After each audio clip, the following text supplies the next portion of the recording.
एक तो चोरी और ऊपर से सीना चोरी, बिना पूछे हमारे खेत में घुस गया और बातें बना रहा है। और अकड़ तो देखो जैसे पता नहीं कहीं का महाराजा हो। चील की तरह घुसकर कौवे की तरह हमारी फसल बिगाड़ गया। अगली बार आए तो दिखाते हैं ऐसे।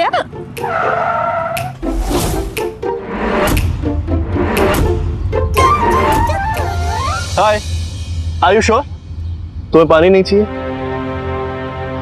I mean, इतनी गर्मी में अकेले बड़बड़ाती हुई जा रही हो, हाँफ भी रही हो, पसीने भी तो छूट रहे हैं तुम्हारे, पक्का गला सूख रहा होगा। नहीं, आई इंसिस्ट, पानी लीजिए लीजिए लीजिए। देखिए, अगर आपको पानी पिलाने का इतना ही शौक है ना, तो आप एक प्याऊ काहे नहीं खोल लेते सड़क पर? लोगों की प्यास भी बुझ जाएगी और थोड़ा सा पुण्य का काम भी हो जाए। वैसे आइडिया अच्छा है तो मान लीजिए, पर हाँ, इस गांव में मत खोलिएगा, काहे कि आप यहाँ रहेंगे तो पानी पिलाने के बदले पता नहीं कितनों के खेत बर्बाद कर देंगे। हम यहाँ आबादी के लिए आए हैं और आप बर्बादी की बात कर रही हैं। देखिए, हमें आपसे कोई बात नहीं करनी, ना आबादी की ना बर्बादी की। चील कहीं का।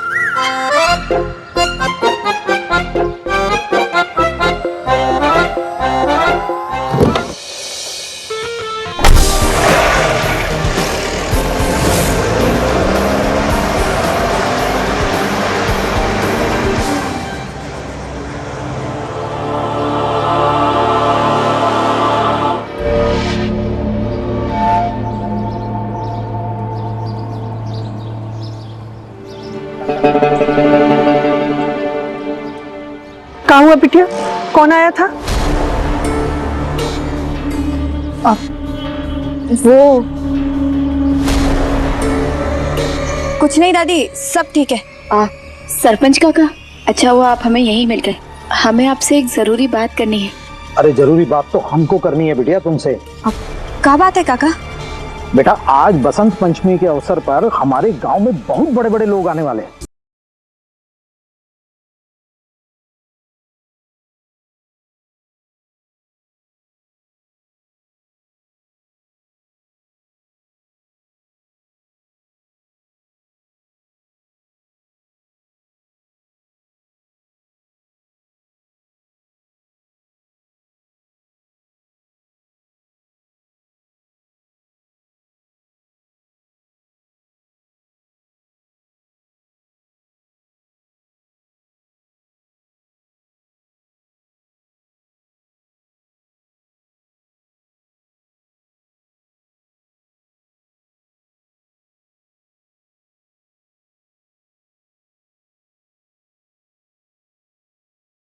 और बिटिया उनकी आने की खुशी में एक छोटा सा रंगारंग प्रोग्राम रख रहे हैं। अरे वाह काका, ये तो बहुत अच्छा आइडिया है। अच्छा तो है बिटिया, लेकिन उस कार्यक्रम के लिए तुम्हें ही तैयारी करनी होगी। हम? हाँ। अरे बिटिया, तुमसे बेहतर इसकी तैयारी और कोई कर सकता है क्या? नहीं नहीं, माफ कीजिएगा, ये सब कुछ आप लोगों को ही करना होगा, हमसे नहीं हो पाएगा। अरे काहे नहीं हो पाएगा? छोटे बड़े सब कार्यक्रम की तैयारी हमेशा से तुम ही तो करती हो, इतनी जल्दी भूल गई का? और दादी, हमारा मन नहीं है ये सब करने का। अरे वाह बिटिया, वैसे तो कहती थी कि चिरैया की प्रगति के लिए हमसे जो बन पड़ेगा हम करेंगे, और अब इतना अच्छा मौका आया है, पीछे हट रही हो और का? अरे तो क्यों चिंता कर रही है? तो अकेली थोड़ी है, हम सब है ना तेरी मदद करने के लिए। हाँ सरपंच, बिल्कुल बिल्कुल, हम सब है बेटा। हाँ बेटा, हम साथ हैं ना तुम्हारे। हाँ हम साथ हैं ना बेटा, तू कर लेगी। बिंदिया बेटा, इन सबको निराश मत कर, हाँ बोल दे। बिंदिया हाँ बोल बेटा, चिरैया के लिए है। सोच कितना करती है तू हमेशा से। बोल दे बेटा, हाँ हाँ बोलते बच्चा, हाँ बोल। अरे हाँ बोल दो बिंदिया। बेटा ठीक है।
मिसेस पायल शुक्ला, हमें दूसरों का हक छीनना और अपना हक जताना बहुत अच्छे से आता है।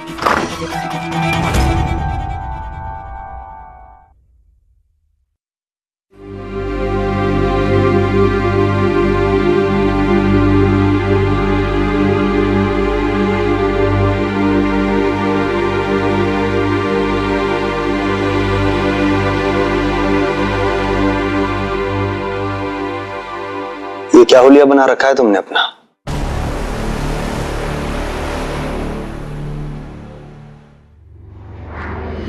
ये हुलिया तुम्हारी बीवी का है। देखो कृष्ण, हम तुम्हारी वाइफ है ना, तो देखने में भी तो तुम्हारी वाइफ लगनी चाहिए ना। क्यों, तुम्हें पसंद नहीं आया हमारा न्यू लुक? हाँ।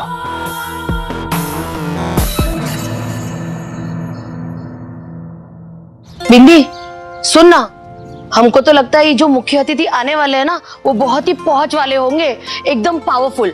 वो तो है, तभी तो हम चाहते हैं कि वो यहाँ से खुश होकर जाए। आखिर हमारी चिरैया की इज्जत और तरक्की दोनों का सवाल है।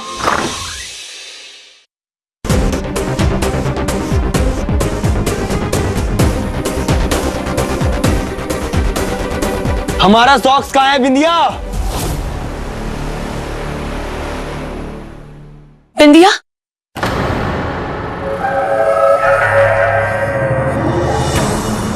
बिंदिया? कौन बिंदिया?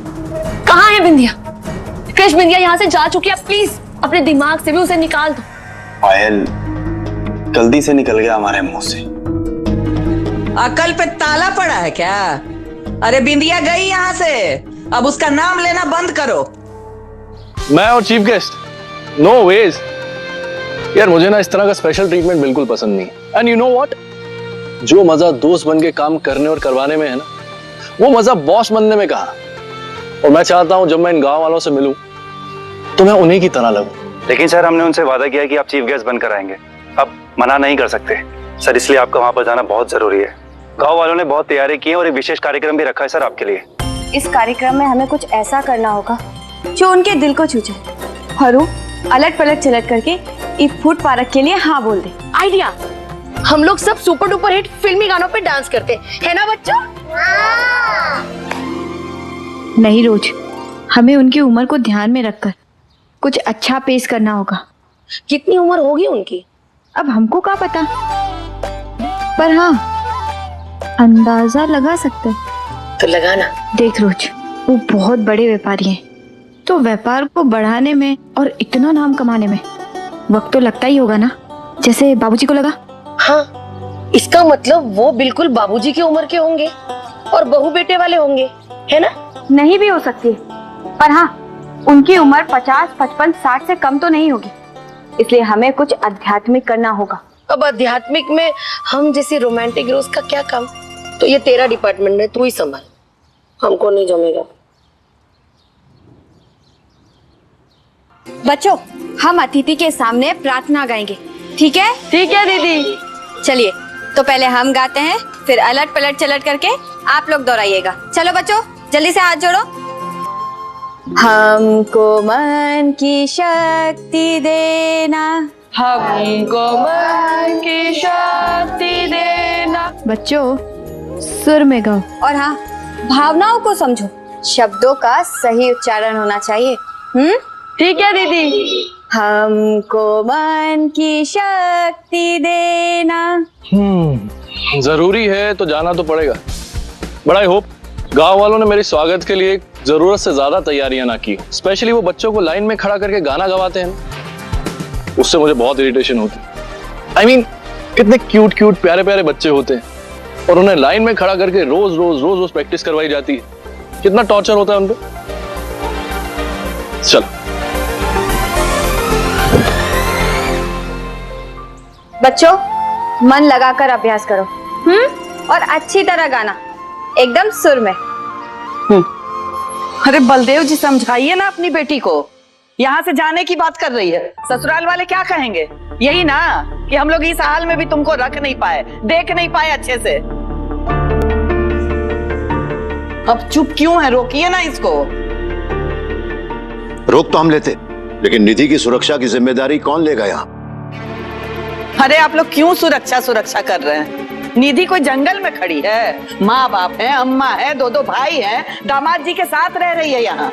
हाँ, और वो पायल के साथ भी, जो कई बार इसके बच्चे को मारने की धमकी दे चुकी है। जो रक्षक थी उसको तो आपने घर से बाहर निकाल दिया, और जो भक्षक है उसको घर में पनाह दे दी। धन्य हो तुम लोग, धन्य हो। क्या हुआ अम्मा?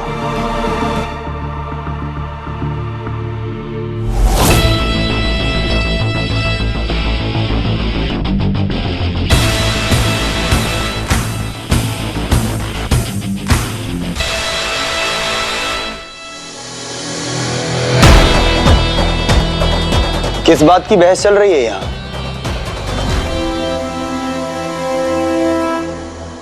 निधि दी, आप कहीं जा रही हैं?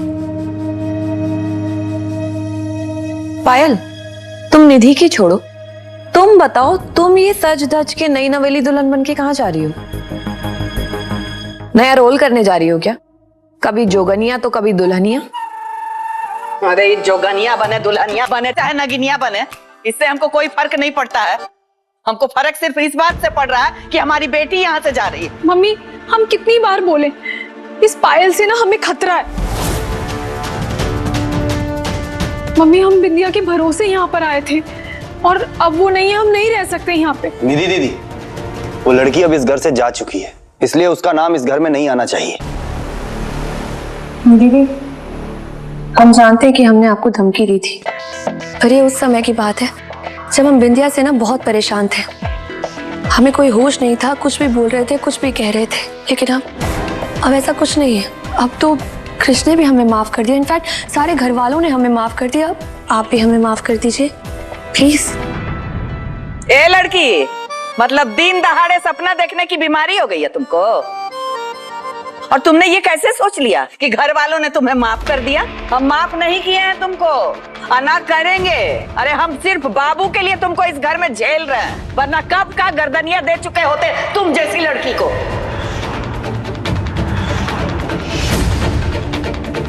और दूसरी बात, ये निधि जो है ना, हमारी बेटी है, इकलौती और लाडली, इसीलिए धमकी देना तो बहुत दूर की बात। इसको बुरी नजर से देखते हुए भी देख लिए ना, तो हम ये भूल जाएंगे कि बाबू तुमसे प्यार करता है, और धक्के मार के इस घर से बाहर निकाल के सड़क पे फेंक देंगे, समझी तुम? मम्मी, आप भी पुरानी बात भूल जाओ ना प्लीज।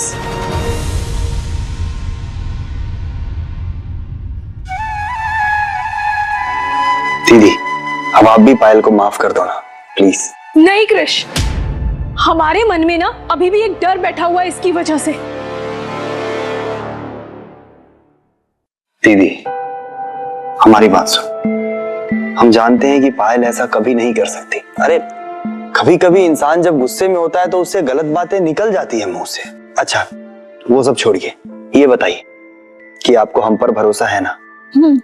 तो हम वादा करते हैं आपसे कि इस बच्चे का ख्याल उसका मामा रखेगा। जब तक ये बच्चा उसके मामा के गोद में नहीं आ जाता, तब तक हम इसका साथ कभी नहीं छोड़ेंगे, प्रॉमिस।